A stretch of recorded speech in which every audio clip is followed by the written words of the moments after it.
ગોરવા બીઆઈડીસીની એક કંપનીમાંથી 7.29 લાખના વાલની ચોરીની ઘટના સામે આવી છે.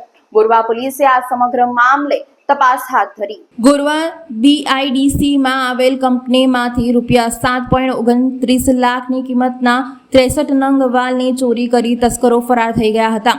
આ મામલે ગોરવા પોલીસે અજાણ્યા તસ્કરોની શોધખોળ હાથ ધરી છે. વડોદરા શહેરના ગોરવા બીઆઈડીસીમાં આવેલ ફ્લોઝોન એન્જિનિયરિંગ સોલ્યુશન કંપનીમાંથી 83 નંગ જેટલી જુદા જુદા વાલની ચોરી થઈ છે, જેની કિંમત રૂપિયા 7,29,000 થવા પામી છે. આ અંગે કંપનીના માલિક જયમીન પટેલ ગોરવા પોલીસ સ્ટેશન ખાતે ફરિયાદ નોંધાવવામાં આવી છે. ચોરી અંગેની જાણ થતાં ગોરવા પોલીસના PIKN લાઠિયા સહિત સ્ટાફ બનાવની જગ્યા પર પહોંચી આગળની તપાસ હાથ ધરી હતી. અજાણ્યા તસ્કરોને શોધી કાઢવાના ચક્રો ગતિમાન કર્યા છે.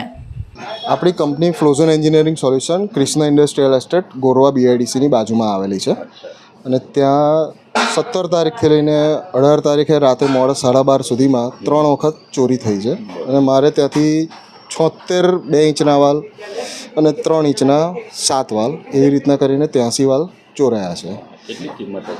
એની આશરે કિંમત 7.5 લાખની આસપાસ થાય છે.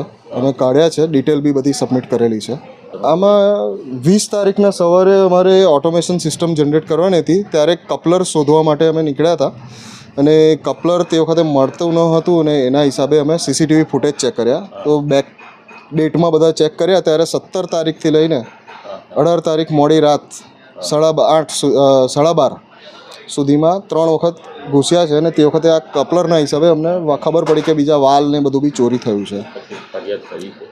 પોલીસ ફરિયાદ કરી દીધેલી છે. એ 20 તારીખે આપણે કરી દીધી હતી ફરિયાદ અને હવે બધી પ્રોસેસ ચાલી રહી છે. એની આશરે કિંમત 7.5 લાખની આસપાસ થાય છે.